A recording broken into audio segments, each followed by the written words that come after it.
A lot of respect for South Carolina, their program, Coach Beamer, that they play the game like it's supposed to be played.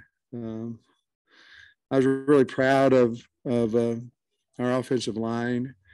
I thought we asked them to kind of control the game, and I felt like they did at least until the last series of the first half. There, we were a little slippery on pass protection, but I think the offensive line wore them down.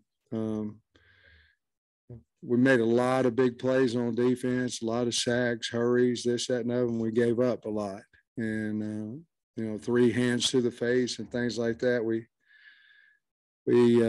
certainly haven't had that in practice, but we had it out here today, and we've got to clean that up as well. But I thought the defense made some big plays, and Rocket Sanders and the backs ran well, and I thought we used our wideouts a little bit better today. They used all of them, and each one of them contributed certainly in the blocking aspect, but to the win as well. Feels really good to be 2-0. It feels really good to be 1-0 in the SEC.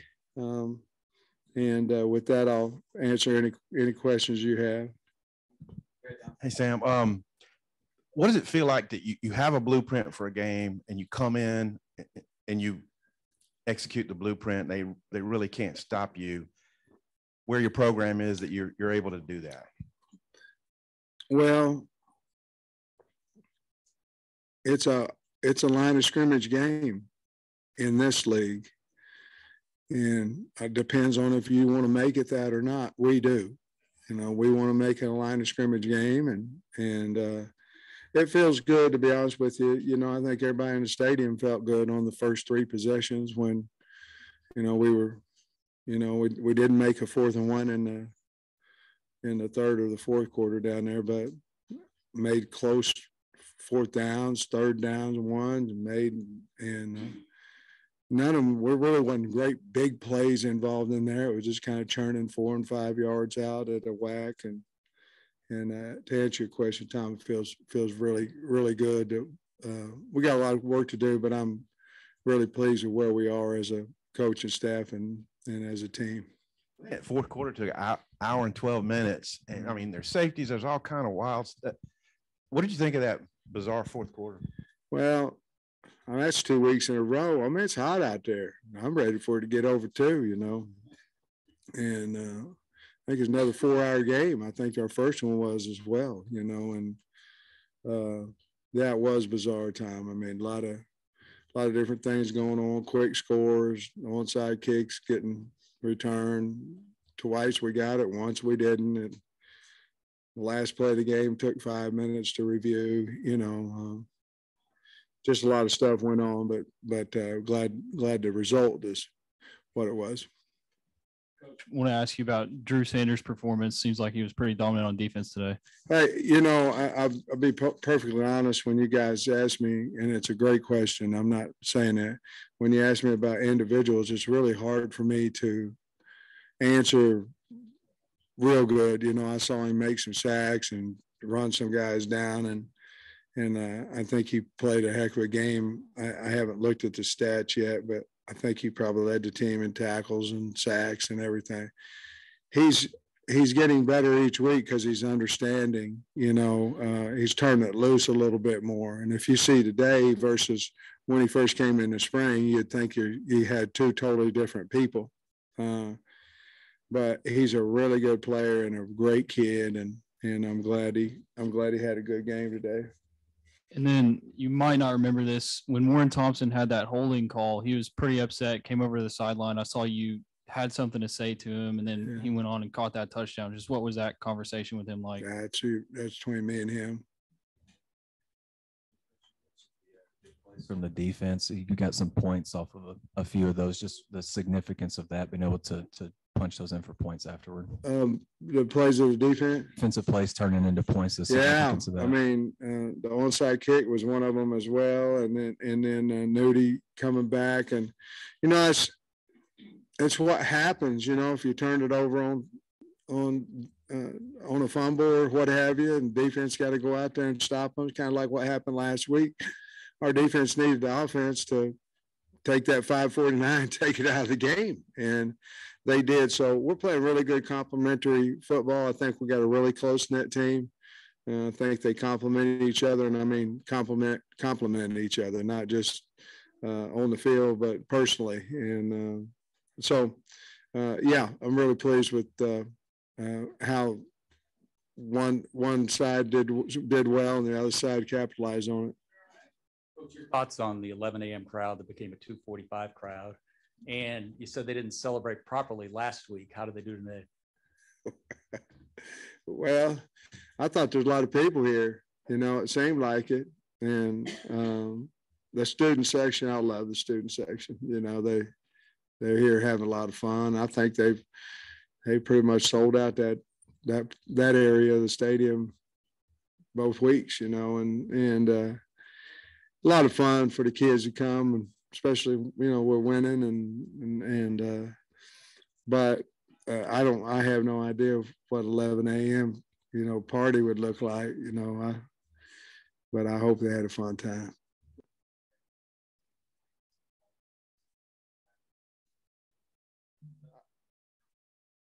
I thought he played better today than he did last week. And I thought he was more accurate today.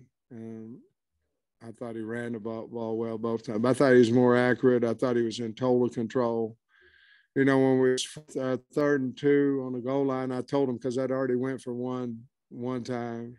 Went for it on 4th and 1, and we didn't make it, which would have, if I'd have kicked it, assuming he made it, we would have been up 8. But I kind of wanted to make sure we could get a 2-score lead, and I thought we could make a 4th and 1. And but I'd already told him, I said, if we don't make it here, I'm taking a field goal, and we're going to go up 8. I'm just telling you. I was challenging him a little bit. KJ looked at me and said, well, don't worry about it. Call the extra point team on, so. And he did, So he pretty much can take over the game when he wants to. Sam, what do you think of Rocket today, and just these last 2 games, how he's handled being, running back number 1, heavier load? Yeah, he's getting better, isn't he? I think he's becoming an all-around back a little bit more. He's blocking better in protection. He's running the ball. He's falling forward better. Thought he got tired after that long run down the sideline that Warren Thompson got the holding call on, but other than that, I thought he played really, really well and had 140 some yards rushing. That's 200-yard games back to back. It's pretty good. But he's a better back than he was a year ago. He's playing well. You offer an update on Catalan and Slusher? Didn't see them out there. Can you? Slusher will be back next week. Catalan. Y'all want to talk about that or not? Yeah, I think people want to know what's going on. There's been a lot of stuff out there. Okay. Catalan is having surgery on his shoulder, reconstruction surgery on his shoulder, so he won't be back this year. And I feel for him, and we've had conversations about it, and I'm gonna let him be away from the building a little bit. He's down. You would be too. You put in all that work, and for 2 years you're not able to play. So with that, Simeon Blair was the next highest defensive vote getter for captain. So we made him captain yesterday in our team meeting, and the team was ecstatic about that. I'd also talked to Kat about that, and Kat had also talked to me about it, about since he wasn't going to be able to come back this year, that it would be nice if Blair was able to be a captain, and it just so happened he was the next vote getter. Slush, I believe, will be back. He was close to getting back this week, but we just felt like it'd be safer for him to come back next week. But I have no doubt that he'll be back next week. How did you think about how the secondary played with those 2 guys out today? Well, I think sometimes really good and sometimes really not very good. We had you'd have to ask Barry Odom, but to me, we covered well at times, and then we covered poorly at times, and we just have to become more consistent. And if we, I think we can do that, but you know, with the first week, losing two of your top defenders, you know, and coming out with a win like that and fighting and scrapping, I thought it was good. They played Arkansas football. Do we have to get better? Yes. We need to get Slusher back? Yes. But, you know, there's a lot of things going on, but I thought they played well for their first time. I know this is an individual, so it's okay if you can't speak to it too much yet, but Dwight McGlothern with his second interception in 2 games, just what did you see on that play, if you can remember it? And well, he fought for the ball. You know, he came back for the ball in the end zone. And it seemed like they reviewed everything today, you know, and I think they reviewed that one too. But he came back for the ball and went high pointed it. And it was really a really good interception. And that's two for 2 games, 2 picks. And you know, you saw that on tape from last year as well. I think Brini had to come out a couple of times as well. Do you have any update on him? No, I think he's okay. I think he could have played at the end. I just got tired of seeing him going in and out. And I said, put somebody else in there, you know.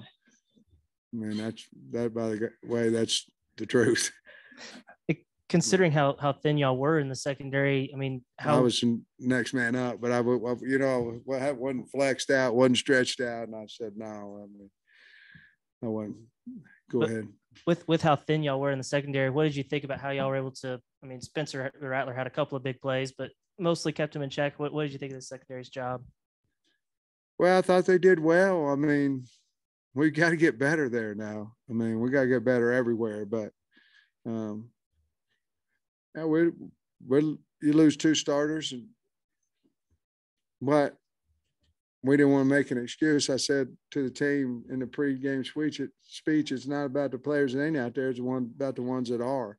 Very sympathetic for both injuries. Very, very. But you go out there on a Saturday, you're going to play. The South Carolina came, you're going to play the game. And so at that point, and Slush and Cat get it too, you know, and Torian Carter, you know, whoever you don't have out there. At that time, it's about the ones that are out there, and they fought their tails off, I thought. We got involved in the passing game today a little bit too. I think at 30 yards receiving. What did you think about him getting involved in that aspect? Yeah, of the game? you know, he's always been he has good hands. You know, we're not a huge screen game. You know, we're not huge or shovel. We did a couple of them today, but that's. If we're running draws, it's usually, you know, you run a draw, shovel, or screen, you know, to kind of slow the pass rush down. And we were able to do that a little bit with him today and Trey Knox. And we ran a draw with KJ as well. But, you know, sometimes you got to slow the pass rush down. And that's kind of they ran a lot of screens today as well, you know, but that's kind of our way to try to slow the pass rush down a little bit.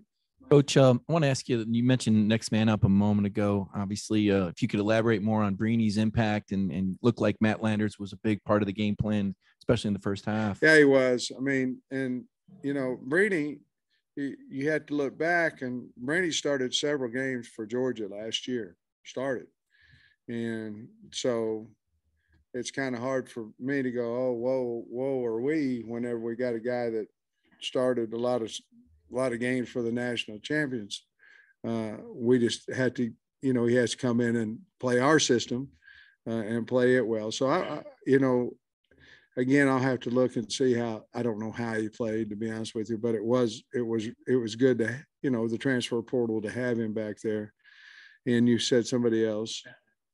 Oh yeah, Matt. You know, we tried to get him a little bit of a reverse. You know, the guy was playing so far off of him, you know, he didn't want to get beat deep. And I know Matt's in there. Matt carries his on his shoulder, you know, and he dropped the pass. It could have been a touchdown. And he got to get over that. I mean, that ain't going to be the last pass he drops, but he's valuable. I thought we used those wideouts a little bit better today. We got good wideouts now, I think. And we tried to use them a little bit better today, and Matt being one of those. So He's going to be a heck of a player for us. He already is. He's going to be very, very valuable For me us. here, Coach, on Spencer Rattler, and in terms of generalities, we've seen a lot of great quarterback play over the years. What makes him effective? How dangerous do you think he could be in the SEC this season? Well, a lot about a quarterback is a lot about who's around you, and I don't know. I'm not Shane, so I can't speak for that, but you have to have protection, and you have to have guys get open. He got a great big old tight end that came in from Oklahoma. You know what I mean? If he has those things, he's really good. I mean, he can make some really good plays, and he's accurate with the ball and can scramble. He's a good player. Won a lot of games there early at Oklahoma and all those things. So, but a quarterback really, you have to be upright, and you have to be able to, have good receivers and all that kind of stuff. So Shane probably can answer that better than I can, but he's really good. He's a really good player. Sam, I'm curious what you thought of Bumper's day between the kickoff return and that timely sack he had of Rattler. Yeah. Bumper, he's so funny because whenever he got the onside kick and ran it down there, he came hands, baby, and punched me in the gut,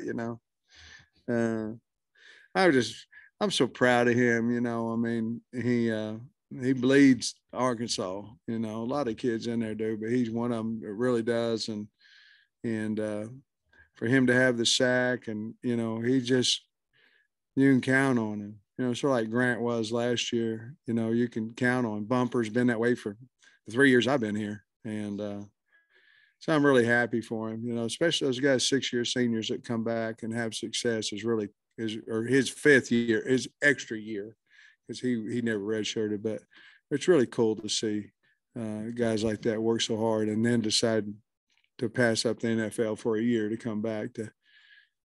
We ain't beat the Green Bay Packers. We're 2-0, but it's nice for those things to happen to guys that come back. Coach,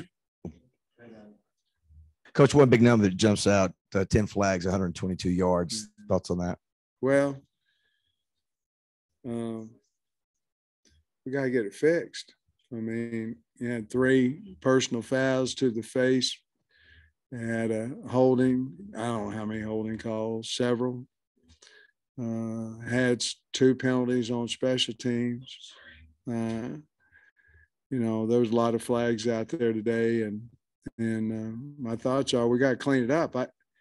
The hands to the face, I think it was 3 different people, and I certainly haven't seen that in practice, and I watch every rep of everything, one-on-ones and individual and team, and I don't believe we've had one before, but we got to get it cleaned up.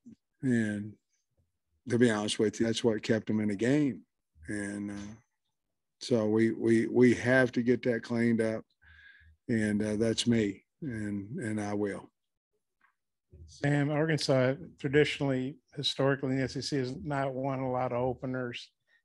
You've won openers back-to-back years. How big is that, especially with obviously the challenge of the schedule when you can start off? Well, winning any of them, it's good. Winning SEC games has everything with rankings, bowl possibilities, playoff possibilities, everything, because it doesn't hurt you, in your ranking and your FPI, all that kind of stuff when you win against an SEC team at Arkansas. And so I think it's a big deal. Anytime we win an SEC game, it's a big deal, no matter who the team is and all that. And South Carolina was a hot team, had finished their year really well last year. And it is, and they'll win, they'll win a lot of games, and Shane will get them back. But it feels really good to be 1-0 in the SEC. I think Trey late in the third quarter. Who? Trey Knox. Then we Yeah. saw Nathan Ankle. Bex get in there, and then Hudson got in there some. Yeah. What'd you think of their play and how's Bob, I'm so sorry. I wouldn't be able to tell you right now. I didn't, and I would have been able to say if they would have stood out negatively. I didn't see that, but you know, Trey had an ankle going into the game. I thought he toughed it out pretty good, but we got to get him healthy too. We're dinged up a little bit, but I think with our schedule, you're going to stay that way we just got to figure it out. Yeah, you looked like you were in control of the game after the first 3 touchdown drives, and then it got hairy for quite a while. Rest of the second quarter, early third. What did you see from your team? What allowed you maybe to bounce back from that? Well, I just made some big plays at key moments, you know, you know, they did get within 5 on us, you know, and that's when I had the opportunity to either try to kick the field goal or go for it, and I elected to go for it. We didn't make it, but I think at that point, that's when we kind of took the game back over and got up by 19, I think, at 18 or 19 at some point. And then after that, they probably could have came within a touchdown, but not much closer. Not enough time left on the clock. Thanks, Coach. Okay, guys.